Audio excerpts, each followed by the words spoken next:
everyone, today we will learn about transportation modes such as air transport, container transport, international multimodal transport, and land bridge transport. Air transportation is a modern mode of transportation that has the advantages of fast transportation speed, high cargo quality, and is not limited by ground conditions. However, air transportation also has the disadvantage of smaller cabin capacity and payload capacity and higher transportation costs and freight rates compared to ground transportation. Therefore, it is most suitable for transporting urgently needed supplies, fresh goods, precision instruments, and valuable items. There are four modes of transportation for international air freight. First, scheduled airline refers to on a fixed route at a fixed time with a fixed origin, transit and destination flight transportation. Second, contracted carrier refers to chartering an entire aircraft or several people or air freight forwarding companies jointly chartering an aircraft to transport goods. Third, consolidation refers to the process in which an air freight company combines several separately shipped goods into a whole batch and uses a single way-bill to transport them in bulk to a predetermined destination. The airline's agent that receives, declares, and distributes the goods and then hands them over to the actual consignee. Fourth, Air Express Service. It is operated by an organization specializing in this business, collaboration with airlines, assigning a dedicated person to deliver the goods to the shipper at the fastest speed possible airport. The transportation method for sending urgent items between recipients. The freight rate for air transportation of goods refers to the fare from the departure airport to the destination airport, excluding other additional fees such as pickup and storage fees. Freight rates are generally calculated based on weight, in kilograms or volumetric weight. 6,000 cubic centimeters, equivalent to 1 kilogram, with the higher of the two taking precedence.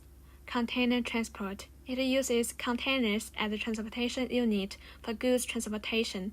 That modern transportation method, which is suitable for ocean transportation, railway transportation, and international multimodal transport.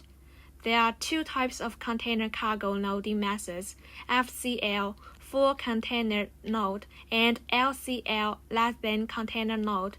The handover locations for containers include the door DR, yard CY, and freight station CFS.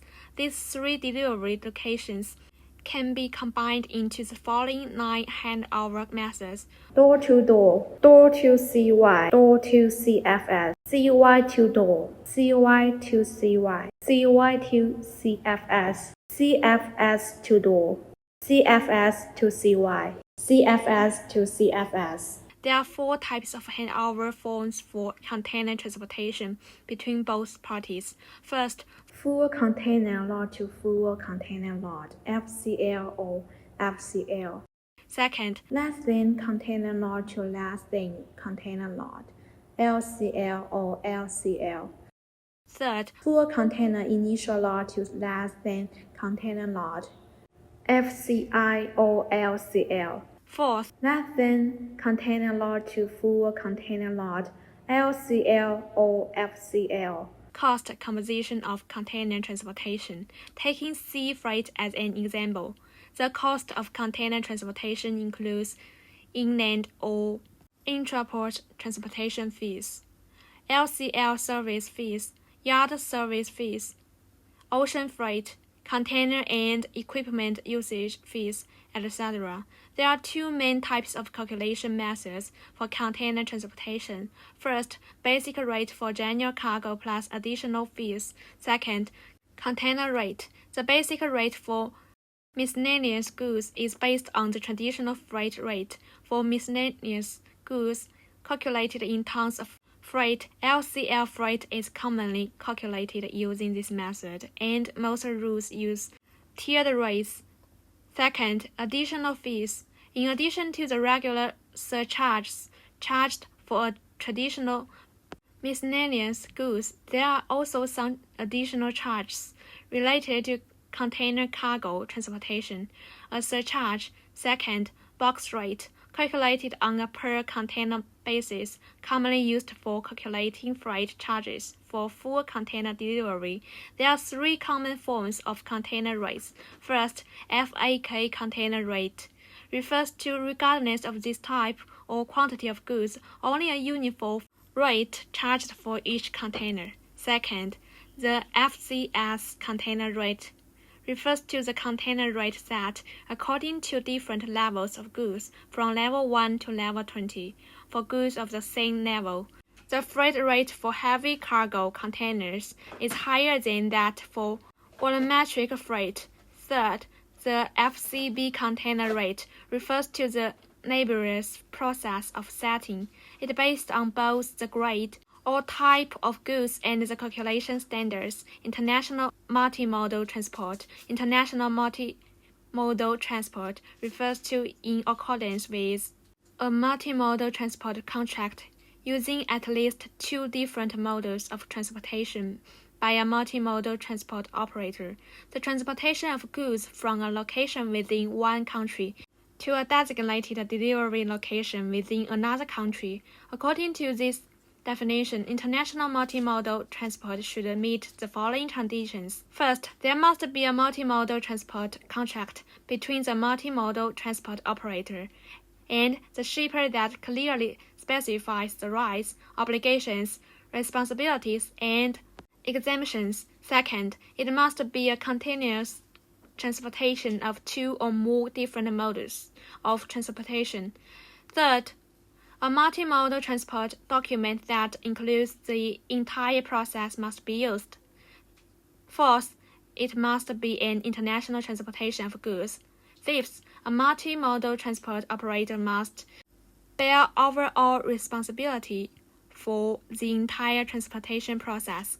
Sixth, it must be a single freight rate for the entire journey, including the total cost of each section of the journey, operating and management expenses, and reasonable profits. A multimodal transport contract refers to between a multimodal transport operator and a consignor, the agreed upon basis for collecting freight charges for the purpose of responsible, complete, or organizing complete international multimodal transport contract.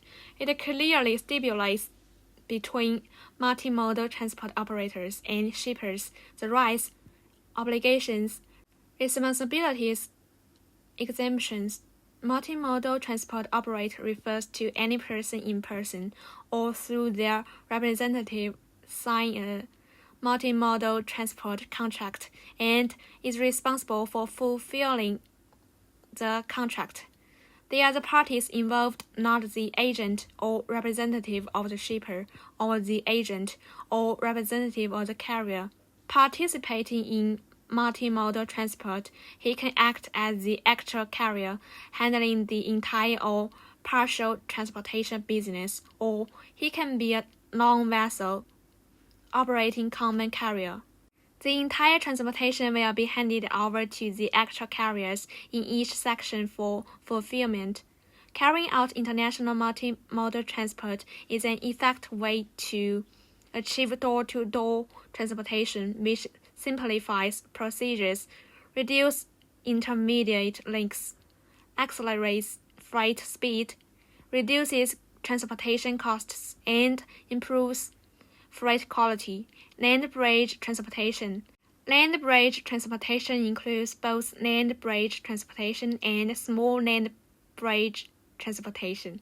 First, continental bridge transportation refers to uses a transcontinental railway road transportation system as an intermediate bridge to connect the oceans at both ends of the continent. That is a container transportation method. Continental bridge transportation has low freight, short transportation time, low cargo damage and difference rate, and simple procedures characteristics. Second, small land bridge transportation refers to compared to land bridge transportation, sea-land-sea relationship transportation that shortens a segment of sea transportation, formed a sea-land relationship or land-sea transportation method. Other modes of transportation. First, highway transportation is not only able to directly transport goods for foreign trade in or out, but also an important means for stations, ports, and airports to distribute import and export goods. Highway transportation has the advantages of mobility, flexibility, convenience, and fast, especially in achieving door-to-door transportation, which cannot be separated from highway transportation. But road transportation also has certain shortcomings, such as limited cargo capacity, high transportation costs, and the risk of cargo damage accidents. Second, inland transportation is an important component of water transportation. It is a link between inland, hinterland, and coastal areas, playing an important role in the transportation and distribution of import and export goods. Third, postal transportation is a relatively simple mode of transportation. There are agreements and conventions between postal departments of various countries through which mail packages from different countries can be transmitted to each other, thus forming an international postal transport network. Fourth, pipeline transportation is a special mode of transportation. It is a transportation method in which goods are transported to their destination through pipelines using high-pressure air pumps. Mainly suitable for transporting liquid and gas goods, it has the characteristics of large fixed investment and low transportation costs after completion. Please complete the following post-class tasks. That's all for this lesson. See you next time.